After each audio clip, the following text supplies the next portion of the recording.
Moi, je n'ai pas besoin de prendre le téléphone, de dire à un procureur, ouvrez une enquête, encore moins de lui demander le contraire.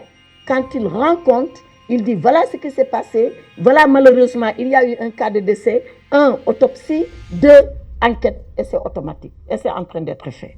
Est-ce qu'il s'agit d'une relaxe? Je le dis et je le répète, c'est non. La relaxe, seul le tribunal peut la prononcer. Il faut qu'ils aillent en jugement pour être relaxés. Pour le moment, ils bénéficient de ce qu'on appelle une liberté provisoire. Mesdames, Messieurs les journalistes, permettez-moi, à l'entame de cette conférence de presse, de vous remercier très chaleureusement d'avoir bien voulu répondre à notre invitation pour cette séance de communication que, au nom du gouvernement, la chancellerie, c'est-à-dire le ministère de la Justice, organise cet après-midi. Et je voudrais signaler ici, pour les remercier, la présence de Monsieur le procureur général près la Cour d'appel de Dakar, de Monsieur le procureur près le tribunal de grande instance de Dakar et de Monsieur le délégué du procureur près le tribunal de Pékin. Voilà donc les personnalités qui m'ont aidé à préparer cette conférence de presse que nous vous destinons pour apporter le maximum d'éclairage, tant que cela est possible, à l'endroit de l'opinion sur l'activité judiciaire de ces derniers jours. Et c'est une activité, vous le savez, qui est très fournie. Voilà donc le prétexte qui sert à cette conférence de presse. Qu'avons-nous fait ces derniers jours au plan judiciaire qui a justifié autant de commentaires, autant de prises de position, peut-être autant de malentendus volontaires que nous voulons, par cet exercice, éclaircir. Et je tiens à le dire parce que depuis mon arrivée à la tête du ministère de la Justice, de par la confiance de son Excellence Macky Sall, président de la République, c'est bien la première fois que je me livre à cet exercice. Alors, je vous demanderai votre clémence. Peut-être que je ne répondrai pas à tout, même si j'en ai envie. En tout cas, retenez ce qu'il y a de mieux dans mes propos. Et si par mégarde, il m'arrivait de dire des choses qui ne seraient pas peut-être tout à fait convenables à vos yeux, vous m'en excuserez à l'avance. Donc, voilà ce qui sert de prétexte à cette conférence. Le contexte, c'est qu'ici au Sénégal, nous sommes dans un moment politique très intense. Nous sommes dans un moment politique où les prises de position, où les commentaires, où les décisions, où les actions sont regardées, pesées, sous-pesées et jugées à l'aune des circonstances et de la situation politique. Parce que la situation, elle est importante. J'allais même dire, elle est grave, pas dans le sens où c'est dangereux. Elle est grave dans le sens où c'est une situation politique qui est solennelle. Le Sénégal doit se choisir un président de la République. Et pour cela, peut-être avant cela, mais surtout à cause de cela, nous avons eu une scène politique particulièrement agitée. Elle a été tellement agitée qu'elle a failli, je dis bien elle a failli, porter atteinte à notre stabilité sociale et nationale. Donc je reviens au contexte politique, qui est un contexte politique très chargé, et vous le savez déjà. Et le président de la République, partant du constat que notre stabilité politique et sociale devrait être sauvegardée au prix de tout, parce que c'est la chose que nous avons en commun et c'est la chose la plus chère que nous partageons et que nous avons en commun. Le président de la République a décidé, à l'occasion du Conseil des ministres tenu le 7 février, et vous en avez fait déjà le commentaire, a décidé de donner instruction au garde des Sceaux que je suis pour prendre, et je le cite, toutes les mesures nécessaires afin de pacifier l'espace public. Cela vient conforter déjà ce que nous étions en train de faire comme travail. Rappelez-vous, j'ai pris service comme garde des Sceaux le 9 octobre, où le professeur Ismaël Madior Fall m'a passé les services. On était d'ailleurs au ministère des Affaires étrangères. Rappelez-vous alors de ce que j'avais dit. J'avais dit à l'époque que 2 sujets m'importent et que j'allais y travailler avec ardeur et avec conséquence. La première, c'est d'abord de désengorger les prisons. Et monsieur le directeur général de l'administration pénitentiaire, le colonel Diagne, est ici présent avec nous. Et ensemble, lui et les procureurs, depuis ce jour 9 octobre, nous y travaillons sans relâche. Comment faire de telle sorte que nos prisons soient désengorgées. La deuxième chose que j'avais dite du moins, c'est de lutter contre les longues détentions. Et le procureur général de Dakar, le procureur de la République, le délégué du procureur de Pikine sont là pour le témoigner, ainsi que tous les directeurs qui sont au ministère de la Justice. Pour rappel, et vous étiez là encore, au mois de décembre, le 21 décembre, nous avons tenu ici à Dakar la conférence nationale des parquets où tous les procureurs du Sénégal, et je profite de cette occasion pour saluer et renouveler ma confiance à l'ensemble des parquetiers du Sénégal, tous les procureurs généraux, celui de Dakar qui est ici présent, mais également celui de Kaolack, celui de Saint-Louis, celui de Tambacounda, celui de Saint-Louis, je le dis, Tambacounda, et celui de Ziguinchor, de les saluer tous et de les féliciter ensemble avec leurs procureurs pour le travail remarquable qu'ils sont en train de faire dans l'application de la politique pénale telle qu'elle a été définie par le chef de l'État. Donc, je reviens à cette conférence nationale de tous les procureurs du Sénégal, dont le thème, rappelez-vous, était les longues détentions, la lutte contre les longues détentions.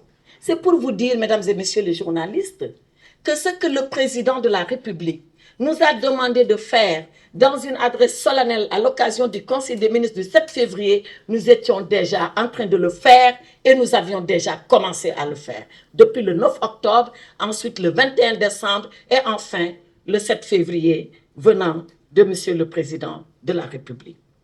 Et depuis lors, bien avant ces libérations auxquelles vous avez assisté ces dernières heures, depuis lors, nombre de nos compatriotes ont été libérés. Il se trouve que cette libération, peut-être, ou ces libérations ont été beaucoup plus massives. Mais depuis lors, nous sommes sur cette cadence de libérer les Sénégalais en donnant des conditions beaucoup plus douces que la détention, c'est-à-dire le contrôle judiciaire, la mise en liberté provisoire, le port du bracelet électronique et les libérations conditionnelles s'il se trouvait qu'ils étaient déjà condamnés et qu'ils étaient en train de subir la peine de prison qui leur avait été infligée par le juge. Donc c'est pour vous dire que la volonté d'apaiser l'espace public est une ancienne volonté. Elle date d'avant octobre, mais surtout octobre. Elle date surtout de novembre, quand les parquetiers ont décidé de cela autour de moi et autour du ministre El Hadj Momar Samb, mais elle date enfin de façon beaucoup plus solennelle par cette décision de monsieur le président de la République lors du Conseil des ministres du 7 février. Donc, je vous ai donné le prétexte, je vous ai décrit le contexte, maintenant je vais vous lire le texte. Comment tout cela se fait? C'est ça le texte. Parce qu'il s'en est trouvé certains pour dire que voilà, nous sommes dans une situation politique, ces personnes avaient été arrêtées pour des raisons politiques, que ce sont même des détenus politiques, et maintenant encore, pour des raisons politiques, on a décidé de les libérer. Cela est faux. Cela est complètement faux. Et je m'inscris en faux contre ces assertions. En réalité, toutes ces personnes qui ont été libérées avaient été détenues à l'occasion de manifestations de troubles à l'ordre public. Donc, c'est pour réfuter, comme je l'ai toujours fait, le qualificatif de détenu politique. Maintenant, je reviens à la loi.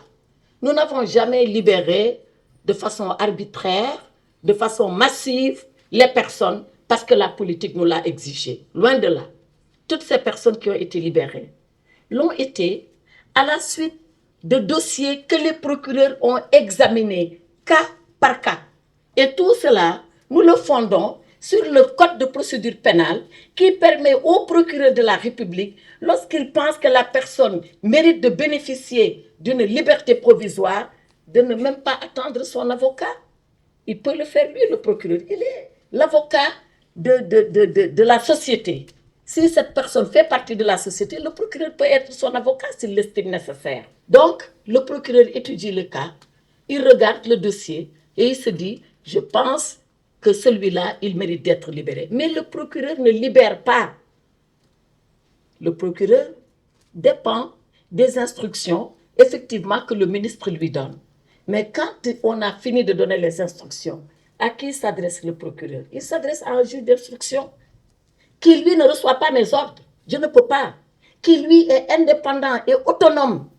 Si le procureur lui dit, monsieur le juge, je vous demande la libération de monsieur X, le juge demande, regarde, est-ce que monsieur X mérite d'être libéré? S'il mérite d'être libéré, alors il le libère. S'il ne mérite pas d'être libéré, il dit au procureur, je refuse la demande que vous m'avez adressée. Ce monsieur restera en prison, malgré que vous, procureur, vous l'avez demandé. Voilà comment marche la loi pénale au Sénégal. Et rien de ce qui a été fait pendant ces jours n'est venu en contravention de la loi pénale. Tout a été mis dans le cadre de la loi. Comme j'ai refuté les arrestations arbitraires, je voudrais de la même hauteur refuter les libérations arbitraires. Il n'y a pas de libération arbitraire. Chaque libération est justifiée. Et nous pouvons le faire pour autant que vous le souhaitez. J'ai aussi entendu dire, oui, seules les personnes illustres ont été libérées. On a laissé les anonymes. Une autre affirmation que je voudrais refuter parmi les gens qui ont été libérés. C'est vrai, il y a ceux-là qui sont connus. Et d'ailleurs, c'est pour ceux-là qui sont connus la plupart du temps qu'on parle. Mais il y a beaucoup d'anonymes. Parce qu'on ne fait pas le distinguo entre une soi-disant vedette, une personne connue et une non connue. La seule chose qui nous importe, c'est les éléments objectifs figurant au dossier qui méritent que la personne soit libérée. Je rappelle que ces libérations sont des libertés provisoires. Ce n'est pas encore tout à fait fini. Et je tiens à le rappeler.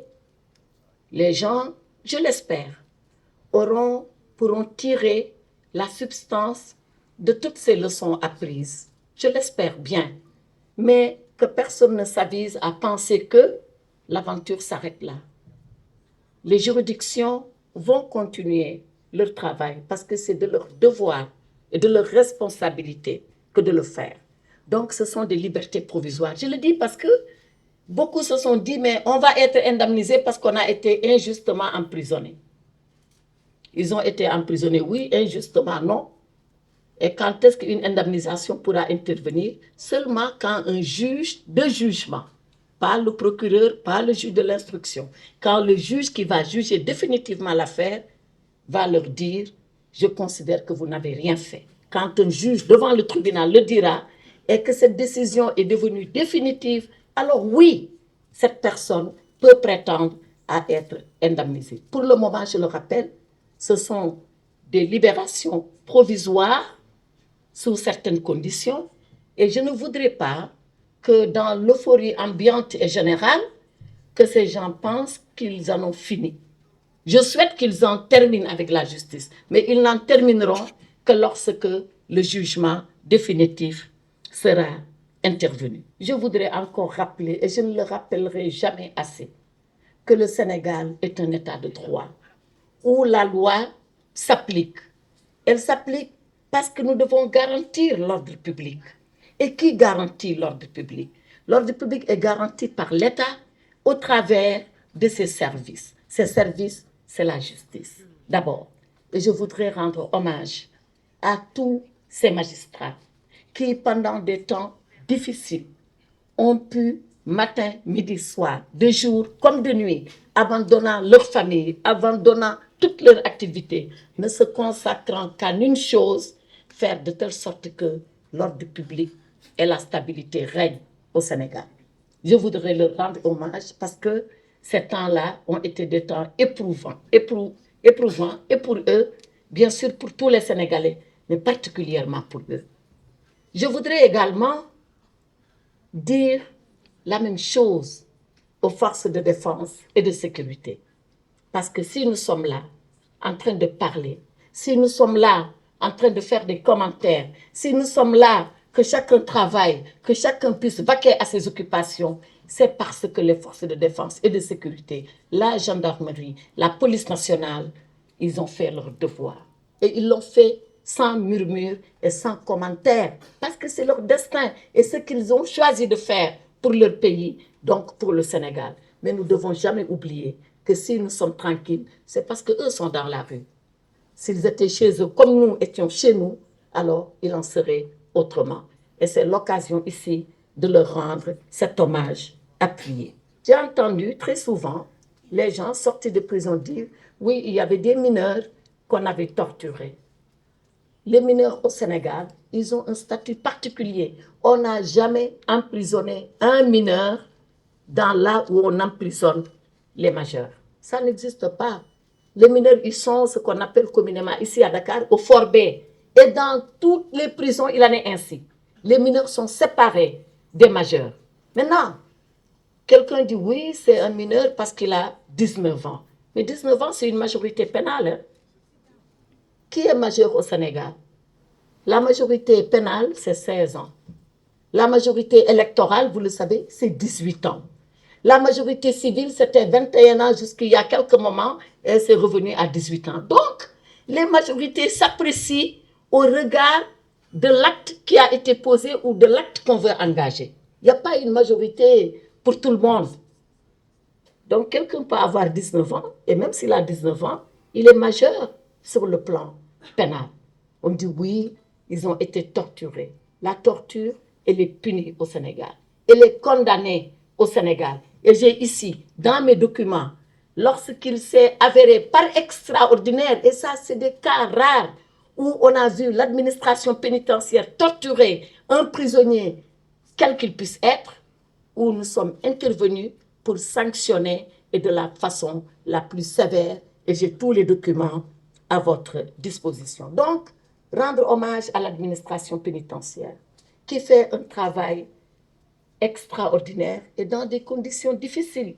Moi, je ne suis pas le ministre qui vient vous dire tout est beau, tout est rose dans les prisons du Sénégal.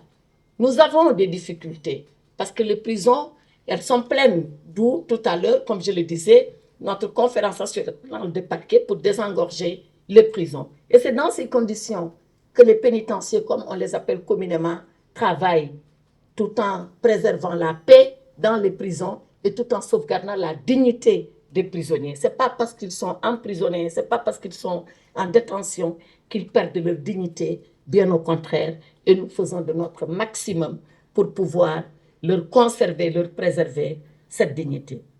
Mesdames, Messieurs les journalistes, je voudrais finir pour vous dire que la justice au Sénégal, elle est au service de la paix. C'est une justice au service de la paix. Pourquoi elle est au service de la paix?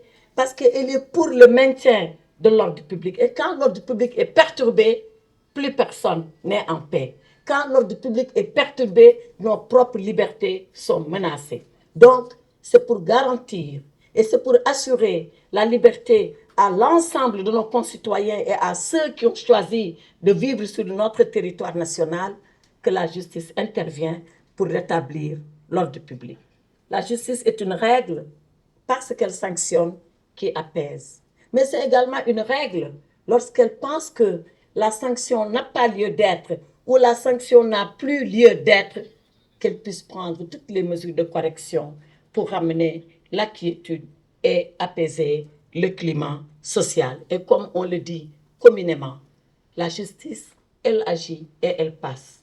Elle agit et elle passe ici au Sénégal tout en respectant la loi dans sa forme, la loi dans le fond, sans faiblesse coupable, mais non plus sans cruauté inutile. Voilà la justice du Sénégal, voilà ce qui s'est passé ces jours-ci. Mesdames, Messieurs les journalistes, je vous remercie de l'attention que vous m'avez prêtée et je reste entièrement à votre disposition pour répondre à tous vos commentaires, vos interrogations, vos observations et vos questions, si vous en avez.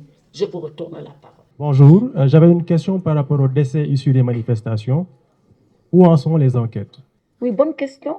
Les enquêtes sont en cours et elles sont en train de se dérouler, y compris encore les 3 derniers décès qu'on a eus en 2024. À Saint-Louis, il y a une enquête. À Ziguinchor, il y a une enquête. À Dakar, il y a une enquête. Et quand ces enquêtes-là sont menées, d'ailleurs, le ministre n'intervient pas. Dès l'instant où le procureur est au courant, automatiquement, c'est lui qui ouvre une enquête. C'est à ce niveau-là. Moi, je n'ai pas besoin de prendre le téléphone, de dire à un procureur, ouvrez une enquête, encore moins de lui demander le contraire. Quand il rend compte, il dit, voilà ce qui s'est passé, voilà malheureusement, il y a eu un cas de décès, 1, autopsie, 2, enquête, et c'est automatique, et c'est en train d'être fait. Bonsoir, Madame la Ministre. Bonsoir. Je veux savoir si est-ce qu'on peut s'attendre à ce que Ousmane Sonko soit libéré dans les prochains jours? Il y a 2 façons d'être libéré. Et tout ça revient en une seule manière.